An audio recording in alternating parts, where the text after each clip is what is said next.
queens, sisters manifesting their dreams. Get your cream by any means and beam with self-esteem.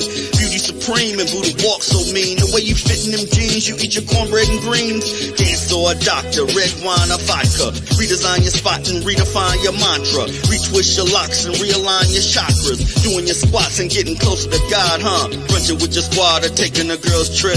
Adjust your crown, you God's gift to the world, sis. Celestial body, drink your water.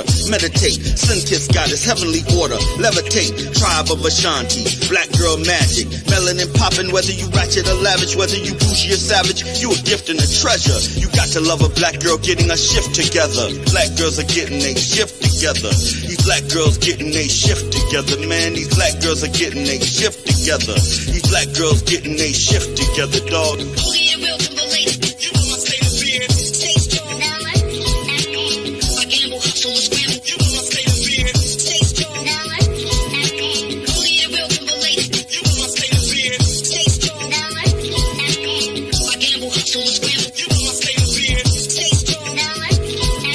When God made you, boo, you know he showed out. Mahogany enchantress, blessings overflow now. Picture of success, seductive silhouettes on a spiritual quest. Manifest and be blessed.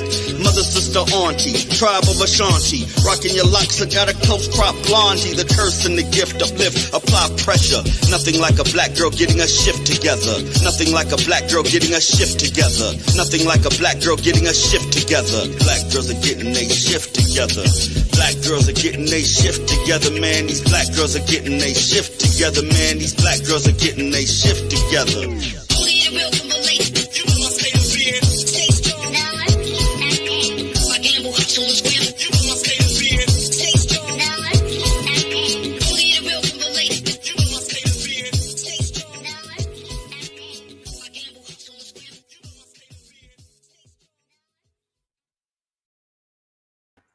Hello, everyone, and welcome to Black Girls Getting Their Shift Together. I'm your host, Ursula, and I'm a Black girl who's still getting my shift together. But each week, I promise to deliver relevant topics that only we can really relate to with each other. So it's always a wonderful time when I come on, and I have the most dopest guests ever. But before we get into it, let's go over a little housekeeping. First, please make sure and visit Black Girls Getting Their Shift Together on all social media. Make sure and visit blackgirlsgettingtheirshifttogether.com, and especially on the audio podcast. Yo, let me tell you, the audio podcast people are coming for me. You all have been showing so much love. I'm global. My latest listeners are in Budapest. I don't know anybody in Budapest. And so many people in Germany, but I really do appreciate it. So whenever you do listen to me on the podcast, make sure give your girl a 5-star review. It's okay. I don't mind. But I do appreciate it, and I do see all the reviews, and I'm so grateful for it. All right, now we're going to get right into it. Tonight, I have a very special guest, and he's very charismatic, and you all will enjoy him like I have. So I'm going to bring my handsome guest to the forefront. Oh, hey, boy. David. Hello, how you doing? Thank you. I'm well. How's it going? Things are going good. Things are going very well. Very well. Good. Glad to be here. And hello to all the guests out there in Budapest. That I rhymes. know, right? I don't know anyone in Budapest. I don't know anyone in Germany, Lithuania. I don't know, but I'm loving it. I'm loving it. But I just want to let everybody know my motivation for today's show. We already have a hello. Hello, Sophia. So the motivation for this is I met David. We were at a filming and the topic was mental health, and it was in a barber shop, and it was with my organization as well as his organization, which we'll get into in a second.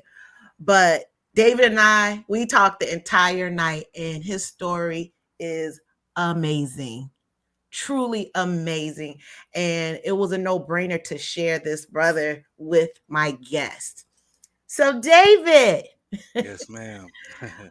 what made you decide to go into the military? Or how was it growing up, I should say, before we get into the military? Whatever you'd like to share. No, let's talk about it. Let's get into it. So I'm originally from Rochester, New York, and I knew when I was about 16 years old that there was nothing there for me. I was real Mhm. good at football, but my grades weren't good. I thought I was going to go to the University of Buffalo to play football. That wasn't going to happen for me. And me and Mhm. my dad, we bumped heads all the time. So with college not being an option, I looked for something, a way to get out of Rochester. So Mhm. one day, my senior year in high school, I was riding the bus and I saw this building, and I pulled the button on the bus. I got off. Um, I walked into this building and said, "Hey, I want to join the army." And that's how I joined the army. I didn't get recruited or anything. Just I saw the recruiting station. Back then, the motto was "Be all you can be," and I became all I could be. you said, hell yeah, let's do this. Yeah. So, did you have a military background in your family? Not at all. I was the first one in my family to join the military, the first one in my family to ever leave Rochester. Are Um, you kidding me? no, didn't know anything about the military at all. And this was in 2005. So this was during the war in Iraq. But as soon as I saw it, it was like, oh, it was like, that's it. That's what I'm going to do. I'm going to join the army. And I did it. So, how did your family receive that information? Oh, my mom was mad. My mom was mad. I'm my mom's oldest child, and I'm her only son. And yeah, and Oh. I was a real wild kid. I was a real wild kid. So I joined the army as a cavalry scout. May I interject? Yeah. When you tell me that you were a wild child, your demeanor, you're so calm and laid back. I just really can't wrap my brain up. And you all, this how he talks is real easy and calm. That's how he really is. So for you Yeah. to tell me how wild you were, I just can't see it. Yeah, I was a wild kid, Rochester in the inner city with all my friends, wanting to do what I want to do and wanting to do it when I wanted to do it. I joined the army and I said, hey, I told my recruiter, his name was Sergeant Soto. I said, I don't want one of them jobs that anybody can do. I want something that's a challenge. I want something hard. So he showed me all of these videos downtown on East Main Street. And one particular video caught my eye. And he Mhm. said, well, David, that's a 19 Delta. That's a cavalry scout. And I said, sign me up. Didn't What's ask a any more. cavalry scout? I didn't come from a military family. So I'm So gonna ask a lot of questions. I have no yeah. idea. So our job was a lot of reconnaissance. The cavalry is what's called the eyes and ears of the army. So what we do is Oh. infiltrate. We go behind enemy lines without being caught, and we observe what we see. And if there's an enemy element that's small enough for us to take them out, we take them out.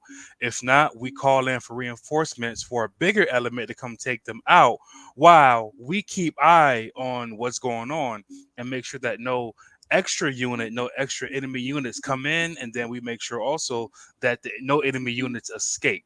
So we're the eyes and ears of the army. Oh my God. Yeah. If I wasn't scared of guns and bullets, I could do that because I'm nosy as hell. No, at 17 years old, I told my recruiter I needed a job just as wild as I was, and the cavalry was it.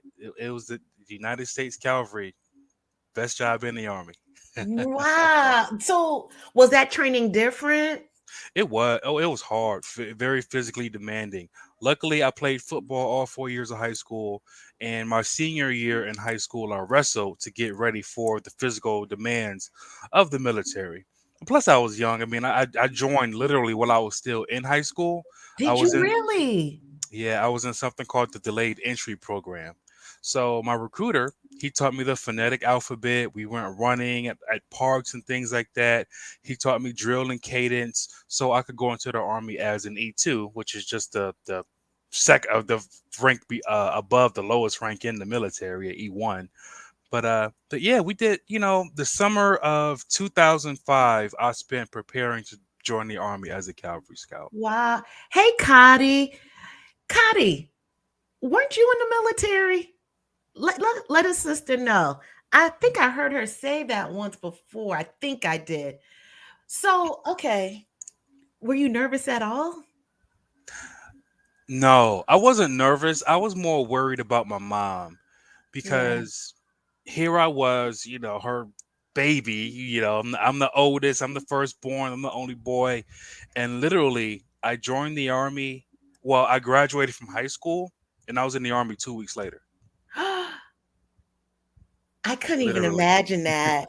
And I so mean, the transition for those of you who are watching to see your son, your baby, your firstborn go from being a high school senior to a man in 2 weeks, it was a lot for her to take in.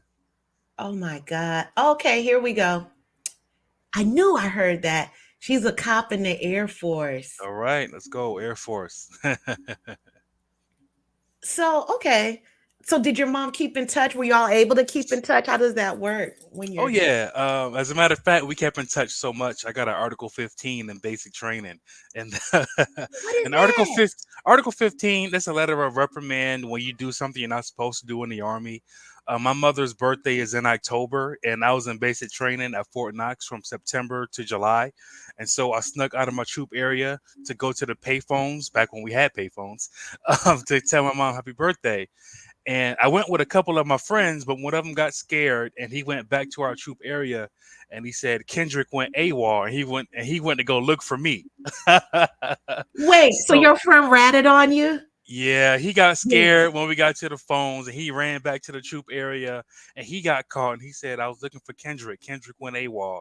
And so this drill sergeant, he went from payphone to payphone, booth to booth, asking people what troop they were in. And, I was in Hotel Troop 615. And, he cussed me out, told me to go back to the troop area.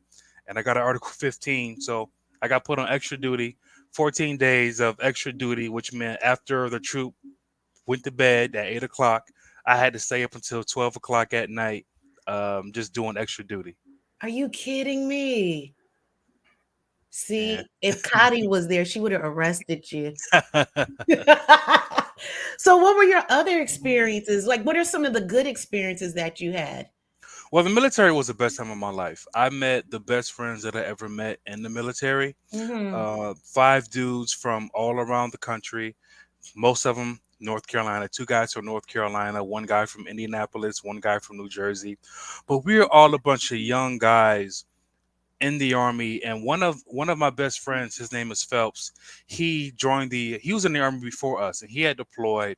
This is when my unit, second infantry division, they just came from Fallujah, and the deployment there was really bad in, I believe, 2003 2004. Right. And he kind of guided us through the army, guided us through what to expect going, joining the army and preparing to go to Iraq and things like that. And even when we went to Iraq, it was the best time of my life because of the guys that I was with.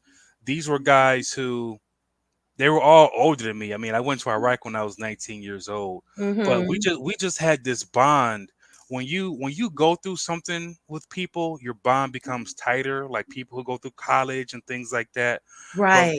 But going to war with people and knowing that that person is depending on you to live and vice versa, and you meet their family, their friends, their kids, things like Mm. that, it brings you all that much closer. And I never had a bond like that again to this day. And I'm 35 years old now, and that's back when I was 19. So, does it feel like a fraternity almost, or It deeper it than that? it does, and it's so much deeper because you know we watch each other become like grown men on Mhm. the battlefield. Like one of my best friends, we call him G. His name is Adamson. He had a baby in the middle of our deployment. And so the deployment, it meant that much more to all of us to make sure that he got back home to see his child, Right. because this what we deployed during the height of the war in 2006 and 2007. So we lost a lot of people during this time. And President Bush was president back then. He initiated something called the troop surge, where we sent in an additional 20,000 soldiers into Iraq and Afghanistan. Hmm. And so they came out with these new types of IEDs called EFPs and things like that. And we all lost friends during this deployment. We all together, we lost one of our best friends. He was my roommate at Fort Carson in Colorado Springs and in Iraq. And I didn't find that out until the day after I was injured. Oh, really? Yeah. So Huh. I'll tell my own personal story. June 17th, Oh, 2007. we have a question Oh, first. okay.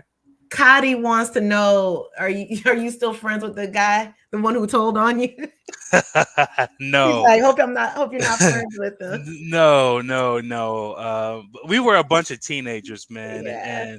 and you could like all the teenagers. We hung out because we had all went through the delayed entry program, and no, he just got scared, and I'm looking for Kendrick. But when we got to Iraq, it was the worst time to be at in war. Our deployments were extended from 12 months to 14 months. And June 17th, 2007, I was shot in both legs during an ambush. I Do you initially was mind shot. talking about that? Oh Like, yes, what the? I'm How did it go fine now. down? So we had a mission from a combat operations post. So the war was so bad at the time that we spent 5 days out in sector living with the Iraqi police. So we would leave the Iraqi police station and go right out into sector in Baghdad. And on this one particular day, we've done this mission about 4 or 5 days in a row, checking the college, checking people going in and out of the college for explosives. And June 17th, 2007, just one particular day, the Iraqi police, they weren't on the corner with us. And you know how you can kind of feel like when something's in the air. There's a Beanie Siegel song. You can feel it in the air. You know, Mm. it was just this weird feeling in the air. And I was just walking back to my truck. I heard the loud crack of a rifle, and my life changed forever. I was shot by a sniper, and my truck commander, he jumped on top of me because two guys, they pulled up to me in a pickup truck, and they had AK-47s, and they did something called pray and spray, where they just blindly shoot at whatever target they're trying to hit. And What? yeah, they shot me again in my right leg, and they Oh, I thought it happened at the same time no, when you were. from what I so when I got shot by the sniper, I fell to the ground, but I blacked out before I hit the ground. Are you And kidding me? yeah, the impact, either the impact of hitting the ground knocked me out, or just falling to the ground knocked me out. But I was hitting my left leg, and from what my truck commander told me, a truck pulled up, two guys hopped out, and they both had AK-47s, and they shot at me again. They shot me in my right leg. He jumped on top of me. He got shot in his forearm and his hip. He survived, and then those guys took off, but we couldn't chase them because we had two casualties on the ground. And the bullet, it shattered my femoral artery, or my femur. It hit my femoral artery, but thanks to the training that we do, Oh my they were God. they were able to stop the bleeding and save my life. Hmm. I knew you were blacked out, but when did you come when you Oh, became conscious? so it was only about like 45 seconds after I hit the ground. That's it, So really? I woke up and I saw my truck commander laying face down about 5 feet away from me in a pool of his own blood. And when I looked down at my legs, my left leg, because the bullet had shattered my femur, my left leg, it just didn't look like it was a part of my body anymore. It was just dangling off to the side. And What? So the bullet didn't go through? oh no, it went straight through. It shattered my femur. So it went straight through. And Jesus. the femur is the biggest bone in your body. And it Mhm. also hit my femoral artery, which is the biggest artery in your body.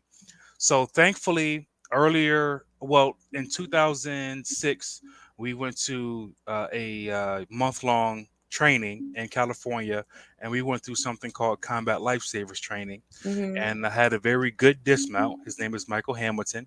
He saved my life. He put 2 tourniquets on my left leg and 1 tourniquet on my right. And it took 2 tourniquets to stop the bleeding on my left leg because number one, I got hit on my femoral artery, and then two, even though I was much smaller, I was still a big guy in the military, so I Mm-hmm. had a lot of blood pumping through that artery. So Ooh, it took 2 tourniquets to stop the bleeding. what did it feel like? It felt like a really big hanger got pulled through my leg. You ever see those big steel beams that they use on construction sites? It Yeah. felt like one of those got pulled through my leg. And then when I was on the ground, I felt a lot of. It felt like these big explosions was going on in my legs, and the doctors told me that was my nerves going off in my leg because Really? the bullet clipped my sciatic nerve. So I can't move the toes in my left foot anymore because it clipped the nerve. And they said if it would have severed the nerve completely, they would have had to amputate my leg. But Really? luckily they didn't. But I do have spots on my leg where I have no nerve activity, no feeling, anything, just dead spots on my leg because the bullet clipped the sciatic nerve. That makes sense because at the filming, I remember you said, "Oh, I have to sit down."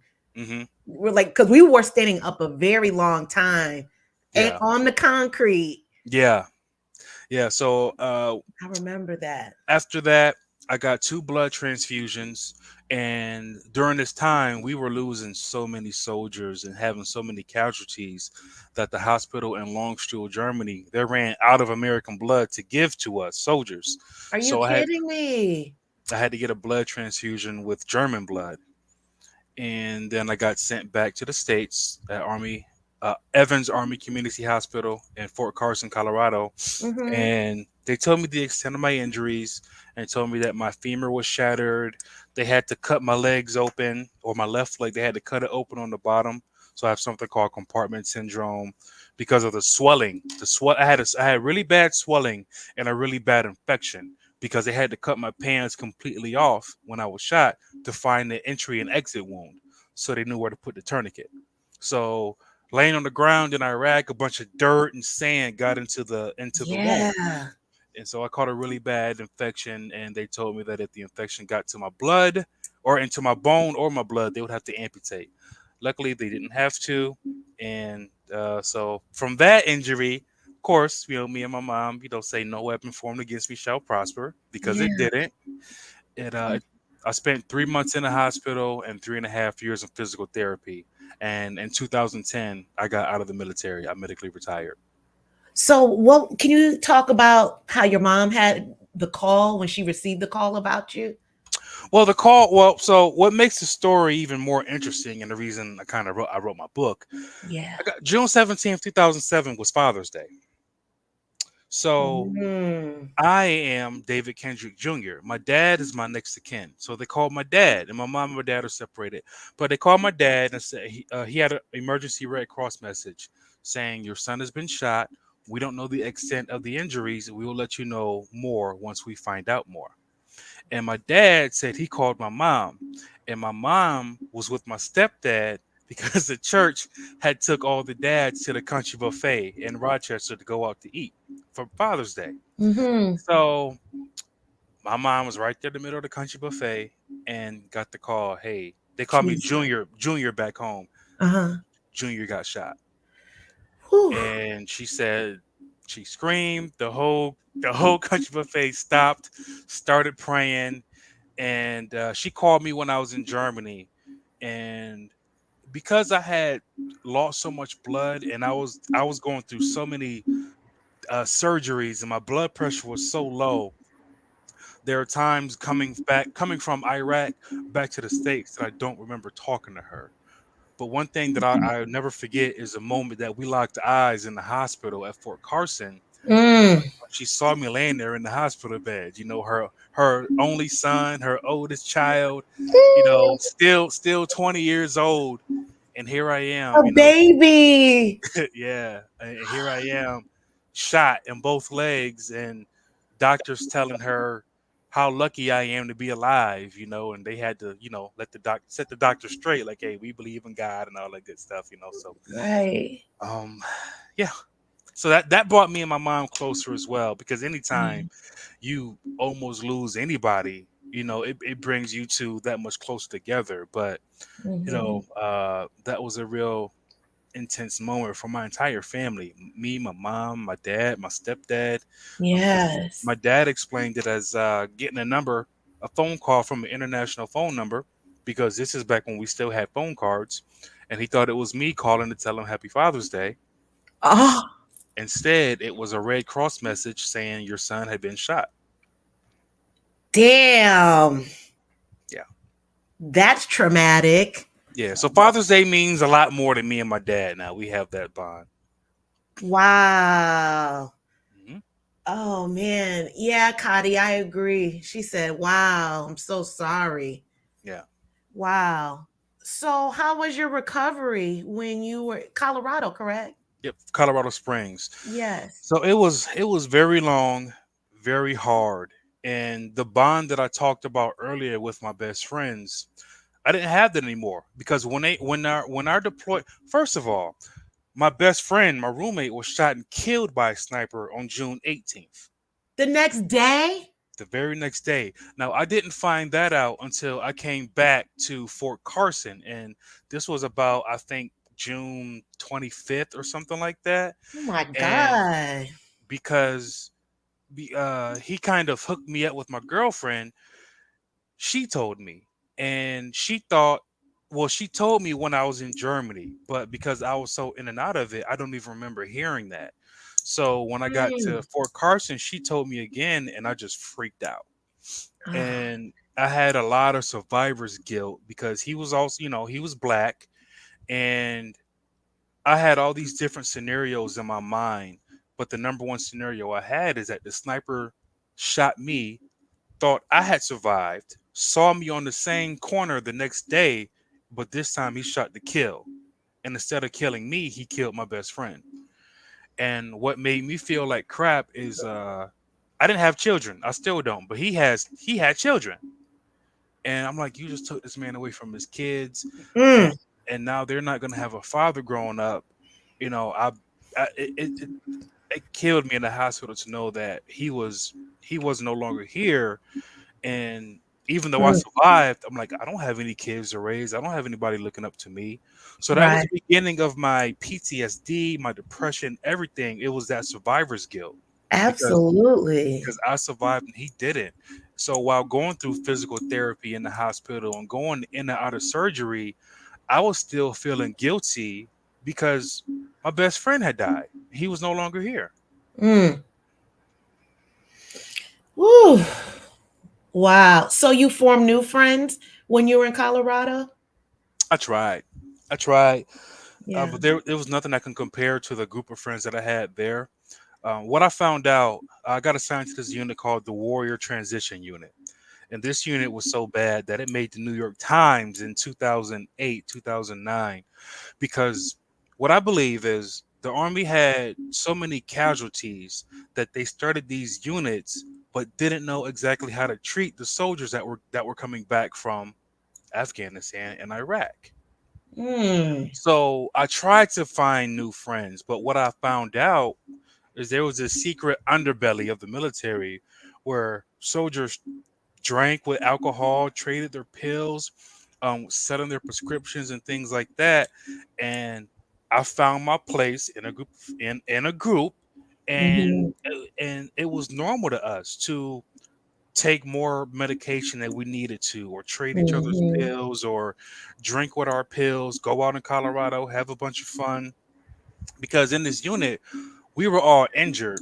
And I've coined this term called Superman syndrome. When you live through something that everybody else told you was supposed to kill you, you feel invincible. You feel like nothing can Mm. you feel like nothing at all can kill you. And when I was in the hospital at Fort Carson, when they were doing all these surgeries and things like that, I got something in my left leg called a DVT, deep vein thrombosis, and it's a very severe blood clot. Oh my God. I was on two medications for it, one called Coumadin, one called Lovenox. With Mm-hmm. Lovenox, I had to give myself 2 shots a day in the stomach. And you're not supposed to drink on these blood thinners because obviously liquor thins your blood. Didn't care. Mm. Didn't care. I was drinking because I was depressed because my friends had came back from Iraq, but they continued their military careers. I was the only one left behind. Oh, And I was searching for that feeling, that bond, that camaraderie that I felt with those guys. And yeah. I was finding it in all the wrong places. That's another layer of trauma, just losing friends and still you're not getting what you used to have, Yeah. compounded with the injury. Yeah. Oh my goodness. So man, I was in this unit, I was depressed, and uh when people abuse substances, you find friendship in other people that abuse substances. Yeah, No matter what your substance of choice is, alcoholics hang with alcoholics, cokeheads hang with cokeheads, crackheads yeah. hang with crackheads, and so on and so forth. And Mm-hmm. man, I fit right in with a bunch of guys who love to drink, love to party.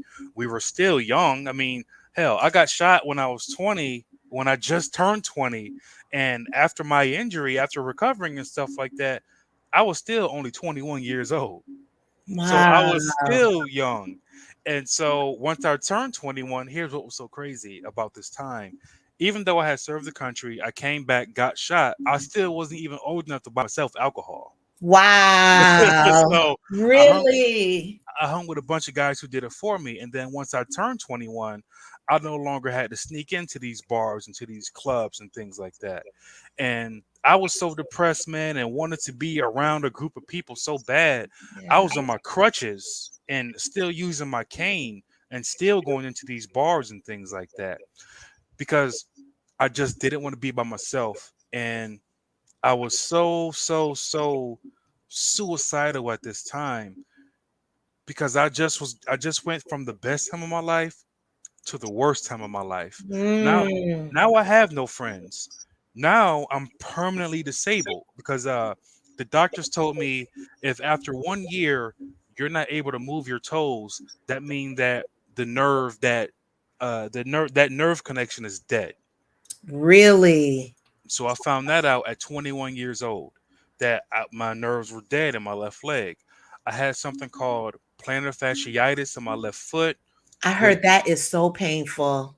I had to wear a boot to keep my foot at 90 degrees at night because I also had foot drop because when you can't walk for months at a time, all the muscles in your feet they atrophy.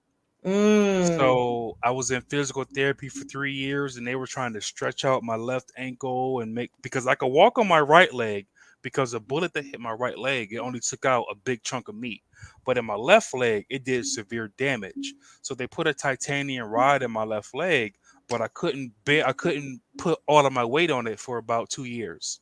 Are you kidding me? I didn't know that about the rod. hmm So my left Woo. leg, when I tell you it shattered my femur because I was shot with a AK-47 sniper rifle. So high velocity bullet, a lot of power going through my left leg, enough to shatter the biggest bone in my body. Mm. And luckily, luckily this is the only time it worked in my favor to be large in the military because they said if I was a smaller guy, it would have blew my leg completely off. Damn. Yeah, but luckily I was a big guy, and luckily I had a dismount. Thank God, who paid attention in combat lifesavers training. Michael Hamilton from California saved my life. He Shout put out, Michael. he put 3 tourniquets on both my legs. I mean, because for about 2 minutes it was just me and him on the street. And I was talking to him, hey man, I feel this, I feel that. And he had to put his thumb in the hole initially to stop the bleeding. So What? Oh, and that's how big the hole was. He put his thumb in it to stop the bleeding. damn. And so fast forward back, I'm in this unit and I'm just looking for a friend, looking for a friend. Mhm. And uh, anybody who was drinking or getting prescribed pills, we were Mhm. all friends. Mm. Yeah. So let's talk about your friend who had his injury Um. and you had What? to talk to his mom. Oh yeah, yeah, yeah, yeah, yeah. So in this unit, I found another Calvary Scout, and we became pretty good friends. We were in the same platoon in Warrior Transition Unit, and you know, when you're young, you have a bunch of friends, and you see guys or gals who drink or do whatever substance of choice. You may Hmm. see them intoxicated, inebriated, and you think, oh, they're going to be okay. I've seen them even worse than that before. Well, one day, one of my really good friends in my platoon went out with a bunch of friends, and I ended up going to a separate bar, but I met him at the club that he went to that night, and his face was really bruised. And I thought to myself, well, gee, did he get into a fight? Like, what happened? Hmm. And other friends told me that he had fell face first off the curb and didn't brace himself. And yeah, we saw him and we said, okay, well, let's just take him home. Let's make sure he's okay, things like that. And Hmm. this was on a Friday night. And that Saturday, something was telling me, hey, man, go check on him. But when you see people in that state almost daily, or somebody's limit, you're like, oh, okay, he'll sleep it off. He'll be okay. But that didn't happen. And Monday, I got the call that he had passed away. Ooh. And this was somebody who I saw every day. I mean, we were in the same platoon in Warrior Transition Unit, WTU, and the military didn't tell us exactly what the cause of death was, but they did fly me and a friend to his hometown, Omaha, Nebraska. Mm. And man, just seeing him in the casket and seeing his mom and Mm. just she was like, well, you guys were the last one with them. Tell me what happened. And it's just a sinking feeling that you get, and Oh, and realizing the impact that suicide and all these different addictions can have on the family members, the next of kin. right. It was just horrible, horrible, horrible. And at the time, the military just didn't know how to treat us veterans who were injured. They didn't know how to take care of us. And so we were just all placed together with no guidance. And it was just a bad situation. And so that's what the unit made the New York Times. Hmm. Things slowly started to get better within the unit, but I left in 2010. But that moment, man, it was a shock to realize that, hey, what we're doing, it may be fun to us, but it may have implications on our family members that'll last forever. Absolutely. So, hey, Candy, how are you? She's saying hello, everyone. But, David, we have a question. Cotty wanted to know, or you think he may have overdosed? Don't know. It could have been a couple of different things by him not bracing himself from the fall. It could have been bleeding on the brain. Mm, It could have been alcohol poisoning. It could have been a number of things. We weren't told because we weren't in the family. right. But to know that that was the how can I say this? That was just what we did to heal from our Hmm. injuries, physically and mentally, because we had no outlets back then. This was active duty army. This wasn't even through the VA. We had no real outlets back then to vent about what we were going through. And you would think so. In was it 2005? This was 2008, 2009.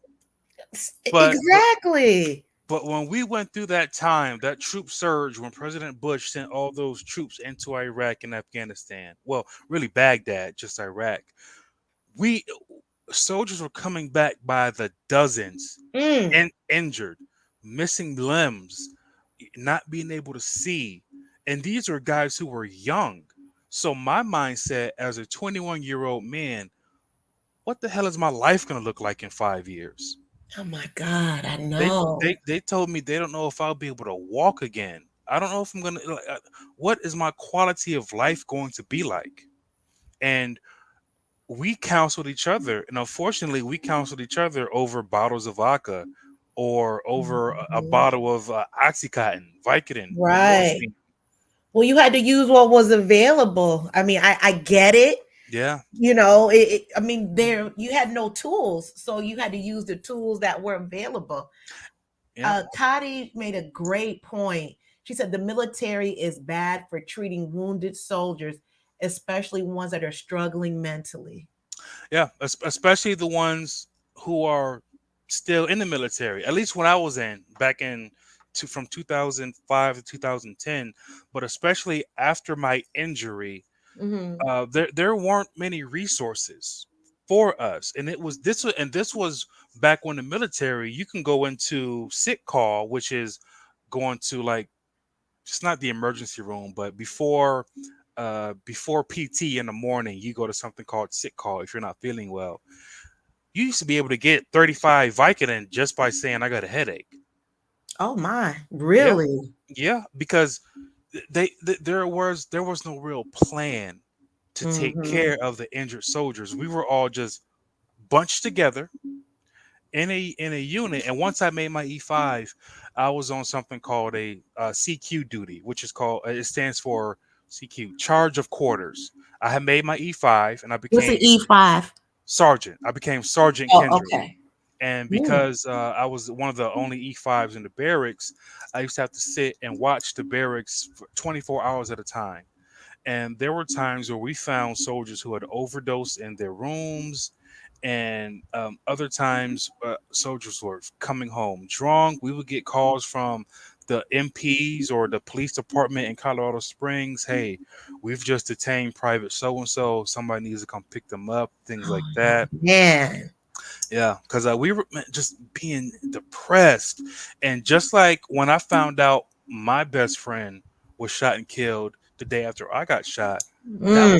that was happening to other people in the unit in WTU as well. This is just a And ripple effect of it death. it happened to me again in 2009 when my unit, the 361st Calvary Regiment, they went to Afghanistan and they were ambushed. And I lost a really good friend named Michael Scusa. And it killed me again because I'm like, here we go again. This is my same unit. And me and Scusa, we were both 19 years old when we deployed to Oh Iraq. So he man. was 21 just like me when they went to Afghanistan, and he lost his life again. And well, not again, but he lost his life. And I'm like, here we go again. I Mm. want to be out there with my friends. I want to be out there with my unit. They're dying. He has a kid. I don't. Why wasn't that me? And so I Mm. repeated the cycle again, going right back down that rabbit hole, survivor's guilt, drinking once again, meeting, talking to his mom, and just doing everything that I can to just get through that hard time. See? And with my friends not being there anymore, my therapy was a bottle of Smirnoff every day, Yeah, every day. I can imagine. Kadi said that she was mistreated as well when her commander found out she was getting medically discharged. He made her life a living hell. Yeah. This unit that I was in, you could tell that they weren't prepared for the amount of people that were injured. And then for the soldier, for ourselves, sometimes it's not a good idea to let people do whatever they want to do, especially when they have access to pills and alcohol. Mm-hmm. And on you go to any military installation, they sell alcohol at the gas station, and it's tax free. And I'm not talking about these little knockoff alcohols you see now, when you go to Quick Trip, nothing like that. I'm talking about Crown Royal right there at the gas. What? Yeah. They damn sure don't And have it at my gas station. yeah, I mean, that's how at least that's how the military was back when I was in from 2005 to 2010. Right. And it's tax free. So and I got $50,000 through something called TSGLI. It was a military life insurance. And because I spent so much time in the hospital, I got $50,000 tax free. So Wow. here I was with $50,000, free time, access to alcohol, and access to medication. Man, I was doing whatever, and what I call the Superman syndrome. I was doing whatever the hell I wanted to do. Nobody could tell me nothing because I was still young. I had gotten shot. Um, I had lost a bunch of weight. So, like I was buying all these new clothes and stuff like that, going out, buying shots for everybody. And at the time, this was when women were really like digging soldiers. So I could go to any Mm, bar and then, oh, you just got shot. It was yeah. like it was like being like, I don't know, freaking a celebrity or something like that. Yes, I You can know, see that. and it all went to my 21-year-old head, man, and I didn't see the damage that I was doing to myself. And I think that's anybody who's addicted to anything. They don't see the damage they're doing to themselves until it's too late. You see it in somebody else, or you're no longer here. Exactly. Candy said you were numbing out and didn't want to feel the reality of life. I didn't. I Yeah, didn't so because true, Candy. I didn't. And when I moved home, it got even worse because I moved back to Rochester in 2010, and I was living with my dad. And here I went from leaving Rochester at 18 years old to make a better life for myself and leaving all that crap behind. Mm-hmm. Now being right back in the same city and Oh, living with my dad. And when like the army, when you're on active duty, it's your life. You eat, breathe, sleep, everything army. And that was taken away from me. It felt like my life was just incomplete. And then I went from drinking with a group of soldiers to just drinking by myself every day, yes. by myself, to the point where I ended up leaving my dad's house and just living on the street, couch surfing, because we used to get into arguments and I was afraid I was going to hurt him. Mm-hmm. Because, after I healed, I started lifting weights. I got in really good shape, and we just butted heads all the time. Yeah. And my dad's an old country boy from South Carolina, love him to death. But sometimes he would say, "See, you should never join the army," and that just used to get under my skin because I was still. Now here I was trying to find my place in life as a 23-year-old man after living in the army, and I wrote a blog about it. I think I talked to you about it. Like Mm-hmm. when you have on that military uniform, it feels like you feel like a superhero. Like you get all the respect that you get, the admiration, people wanting to walk up to you, shake your hand, thank you for your service. And then when I came back to Rochester, I didn't have that no more. Oh It was my just God. and it was at 23. I felt like just another black man in America. Here we go. Here we Another go. layer of trauma. Yeah. And I wasn't getting the help from the VA that I needed either. And everything was just a big slap in the face. So Mm. I was trying to look for a way out, but I just went deeper and deeper down the rabbit hole. So we have a couple of comments. Candy said, with some friends, the common denominator is drinking and doing drugs. And without that, there is no common bond. I found Yeah. that. You know Yeah. what? There was a couple times when I decided to stop drinking for a while, and me and my friends didn't have anything to hang out. We didn't have nothing to talk about. We didn't hang out Just like because she said. Yeah. over you can talk to somebody is your best friend over a bottle. Right. Exactly. Okay. Candy, she's from Rochester. Oh, okay, okay. She's from Okay.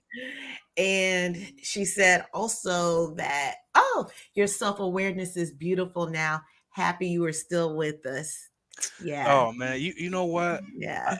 Now that I do what I do, like as a professional speaker with NAMI and having my own business and things like that, I recorded what I went through, which was a crazy, crazy time. It's on YouTube and everything. But one day I just picked up a camera and started recording stuff.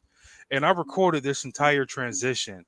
And I don't watch it. It's the worst time of my life. But to know, you have to know what you've been through to know what you won't go through anymore.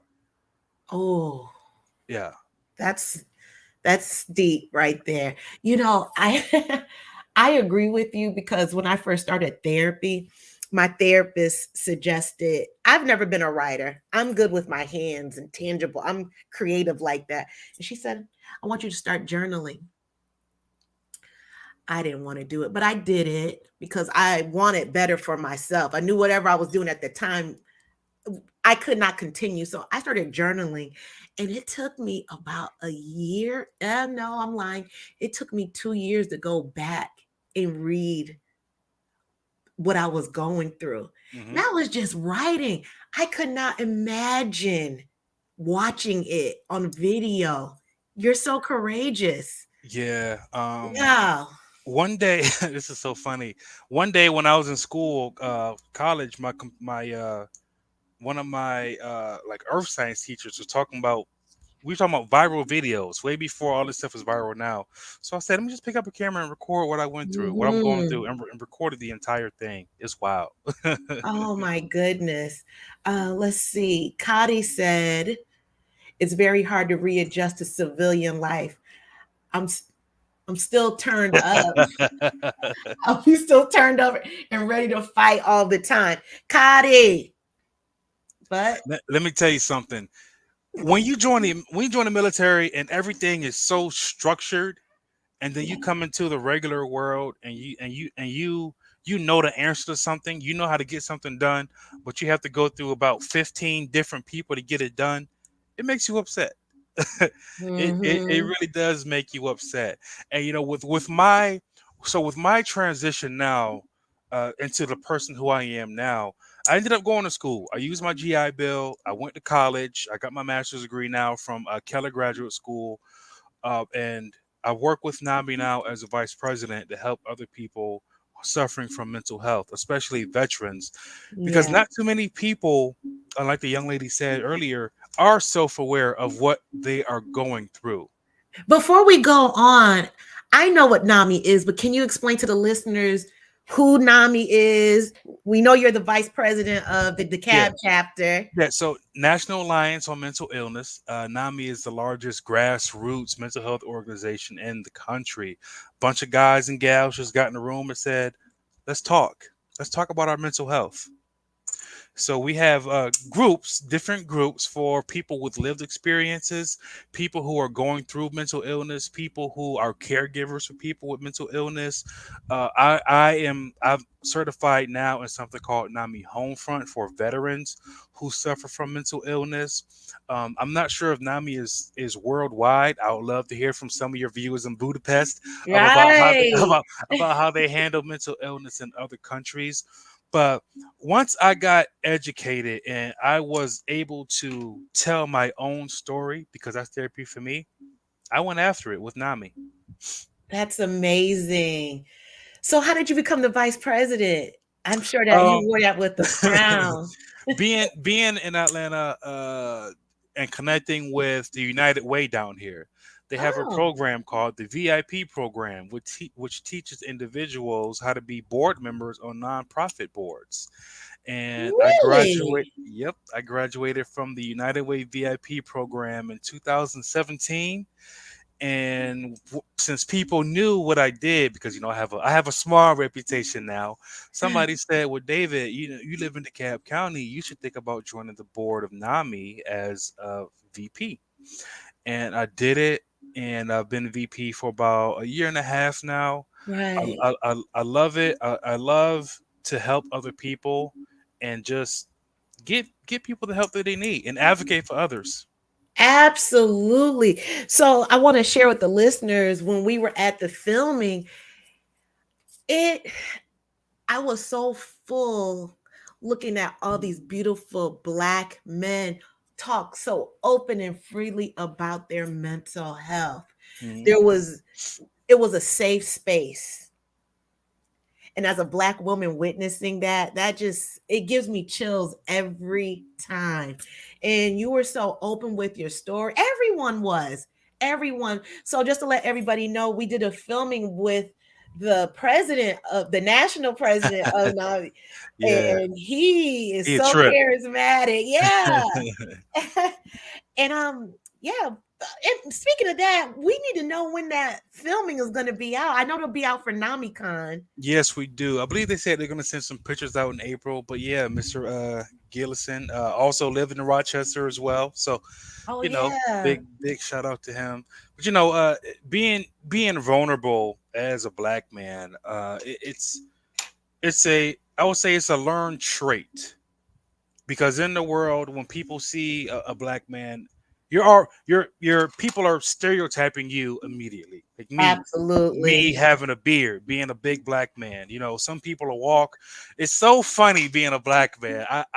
I give people this comparison and they don't believe it. But when I used to live in Cherokee, which is the suburbs, in the town called Ackworth, people would see me walking across the street. Come in Atlanta, people will see me walking, they'll try to rob me, like, and that's being a black man in America. Mm, It's like, where do you fit in? Some half the world scared of you, the other half you got to fight to survive. Like, being in Rochester, I was back in the same environment with the same people that I left behind. You got to be a completely different person in that environment. wow. But who I am now and where I am now in my life, I don't have to be, because now I don't place myself in those situations. But what I find now, I have to prove myself more often because of the stereotypes out I had to take a deep breath on that there. because it's so relatable. It's Yeah. so relatable. Um, let's see. Candy said, your Rochester neighbor. She said, telling your story and having some bear witness to what you went through is such a healing experience.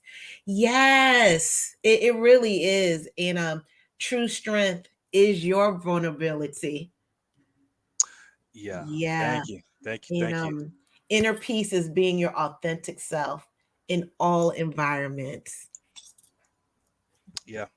And knowing He's knowing so who you wonderful. are, knowing who you are, man, that personal growth is something. It really is something. Because at one point in time, I wasn't able to join the army because I failed the entry exam, the ASVAB. I Did you failed it. really? I failed it, and I went to summer school all 4 years of high school. So I joined the army late, But here I am now with my master's degree because I worked hard at who I am and to be somebody in this world. You sure did. You speaking about being someone, let's transition and let's talk about Calvary. Yeah. Let's talk about it. Oh man, I wish I had my stuff with me here. So I wrote a book about my time in Iraq, and unlike not even in Iraq, from everything we talked about today, leading up to my decision to join the military, going to NTC to train, and then going to Iraq. I'm Mhm. really Somebody asked me, why did you write the story? And I said, really, it was so easy to write because it was the best time of my life. And it was just and Mm. it was different. It's not your average military story, but it's still short enough for you to read. It's only about 300 pages, but it's a story about how me joining the army impacted my mom, my family, Yeah. and how I met these five black dudes from all around the country, man, and we built this bond and we fought for each other during the worst time of the war and built Mm. this bond as Calvary Scouts. And it's just a military story that you don't hear. A group of black men fighting for the country. We have the Tuskegee Airmen, but that was way back in the 70s during the Vietnam War. Right. And there hasn't been a true war story about not not one, let alone five black men fighting on the front lines for the country. So Calvary, man, is Calvary because I'm a Calvary Scout, historic MOS in the Army, and I love Mm. yes. If you all want to support this brother, I dropped the link in the thread right now, and it's a live link. And you can go, it'll take you straight to his Amazon link where you can purchase his book from a Black author. Yeah. In the process right now of trying to get it made into a movie. Yes, let's Um, talk about that. yeah, just trying to get it on the big screen to tell this very important story, not only about the black soldier experience, but the military experience. What Right. it's like to be on the front lines, and for to have moms out there see what it's like to have a son or a daughter go to war. Mm. Oh, Candy said yes, Black authors. So, Candy, guess what? She also said she can't wait to see it on the big screen. Well, I just dropped the link, and this will take everyone straight to David's GoFundMe page if you'd like to support in the efforts of getting this movie created. This is the link right here, but it's a live link right in the thread. Click on that. Any donation of love is greatly appreciated. We need to support our Black authors. We need to support our Black men in general, support our soldiers, our uh, vets. Hmm. And his Candy said, yes. I can hear her voice right now.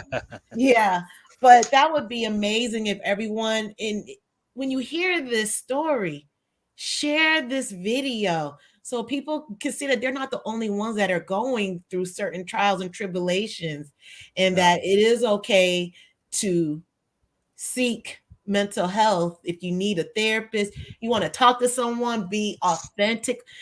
So when David and I first met, oh, there was one therapist there, but he wasn't there as a therapist. He was just there as someone that had joined the filming. Just looking again at all these brothers just talking, the room felt light. Hmm. And that's because everyone was just talking about their unique lived experience. That's a beautiful thing right there. So to see it on film, I dropped the link. You all know what to do. You all Yeah. know what to do. So I'm loving the support, and I hope this live goes viral. But Hope look, so.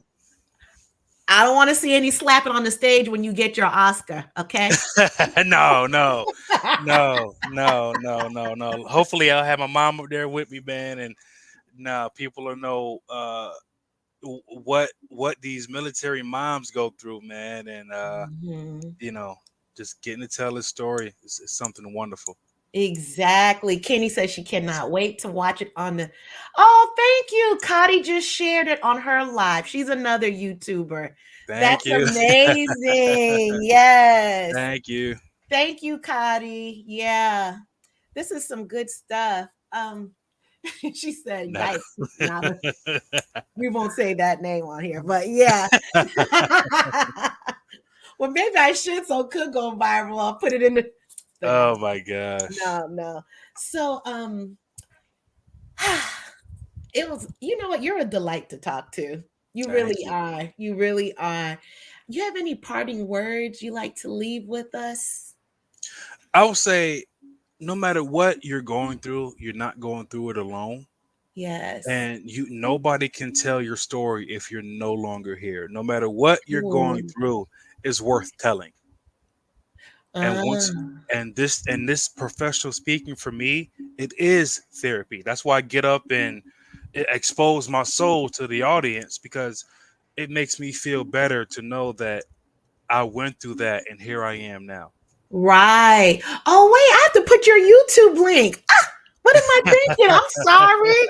I'm going to do that as I close out so it can Yeah. be, well, it's already in the show notes, but I want to make it a live link. And you Yeah, all it's just go, Lion Speaking Agency. That's the name of my company. yeah, you all go and subscribe to his page. And while I do that, can you talk about Lions Yeah, so Speaking Agency? I named my company Lion Speaking Agency Lion because Speak, excuse me. yeah, Lion Speaking Agency, because it really does take the heart of a lion to first of all get in front of a group of strangers and just start talking to them. But then to Mm-hmm. talk about something that's so intimate as your mental health, to be vulnerable in front of people that you don't know. It really does take a big heart to do something like that. And so Lion Speaking Agency was born about 2016, and Mm-hmm. I've just been rolling away trying to tell my story and tell the story of those other veterans who are no longer here, because Right. they have stories that are similar to mine, and unfortunately they didn't get the help that they needed. But I want to help the world know what veterans go through, because there's also another war going on in Ukraine right now, and I'm pretty sure that those soldiers are going through the same thing when it comes to their mental health. Let me ask you this: since you are out of the military, when this war came up, is that triggering? Yeah. I wrote Yeah, I wrote a, I wrote a blog about it. I'm a blogger for a company called Psychology Today. And I love that website. yeah, I'm a blogger on there, I and didn't know it's that. You just it's come up with all these gems. it's it's seeing the most traumatic event that you've ever been through being replayed over and over and over again. Because now, with the advancements in technology, you have people who are on the front lines uploading videos of dead bodies on their cell phones to TikTok. What? And you have CNN doing recordings with dead body. Very, very, very triggering. So what my advice to anybody who has PTSD or who would be triggered by something like that: know what the websites are, or the pages that you're going to visit, or the websites, or the news sources that you're going to go visit, and just ignore them, and find the local NAMI, because all the resources in NAMI are free. Reach out to me. My next blog for the month of April will be how to avoid those things, what to do when you feel like these triggers are coming back into your mind, because there's going to be a lot more coming out of Ukraine, unfortunately, I think in the weeks to come. Mm. And as soon as you turn on the news, first thing, because of the time difference, Ukraine.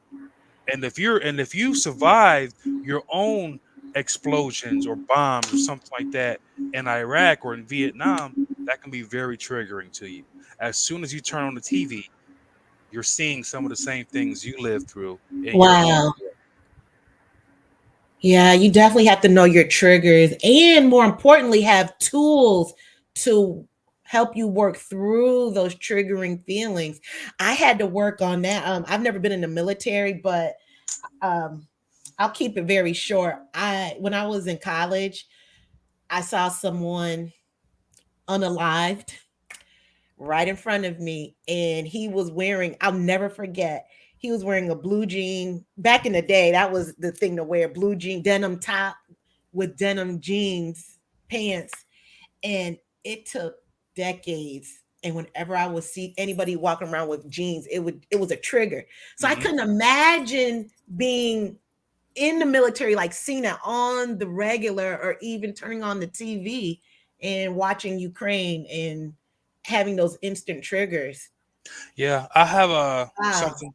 You gotta have something called around you a team of champions, so that when they know your triggers, they know what you're going through, Mm-hmm. and the first thing they don't do is offer you something to drink or something to smoke. They offer you an open ear, you know, because Ah, we all have that friend. Hey man, let's just get drunk, and that solves nothing. it sure does not. It doesn't at all. Nope. It compounds what's going on. It's just a mask. Speaking of talking, Kadi says she doesn't talk about her time. Oh, wait, where is it? Hold on. There we go. She doesn't talk about her time in the military for real. Only her immediate family knows. And that oddly enough, it was some of her best years, but also some of her worst. Yep, that's the way it happens. Yeah. Wow. So it's been wonderful.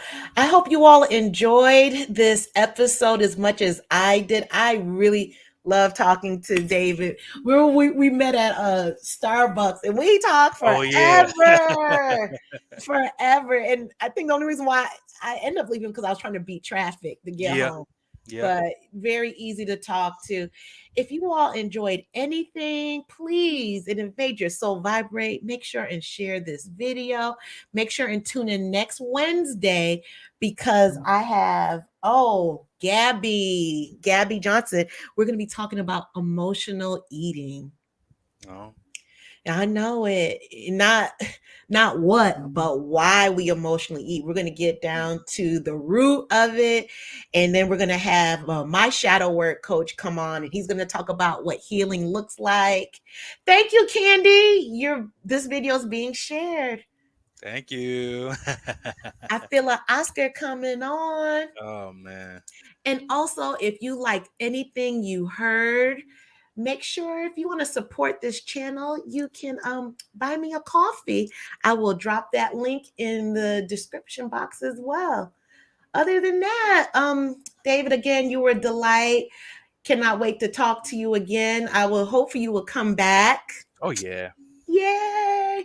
All right. You all, thank you so much and have a good evening. Yeah, Good night. This for the queens, sisters manifesting their dreams. Get your cream by any means and beam with self-esteem. Beauty supreme and booty walk so mean. The way you fit in them jeans, you eat your cornbread and greens. Dance or a doctor, red wine or vodka. Redesign your spot and redefine your mantra. Retwist your locks and realign your chakras. Doing your squats and getting closer to God, huh? Brunching with your squad or taking a girl's trip. Adjust your crown, you God's gift to the world, sis. Celestial body, drink your water. Meditate, sun-kissed goddess, heavenly order. Levitate, tribe of Ashanti, black girl magic, melanin popping, whether you ratchet or lavish, whether you bougie or savage, you a gift and a treasure. You got to love a black girl getting a shift together. Black girls are getting a shift together. These black girls getting a shift together, man. These black girls are getting a shift together. These black girls getting a shift together.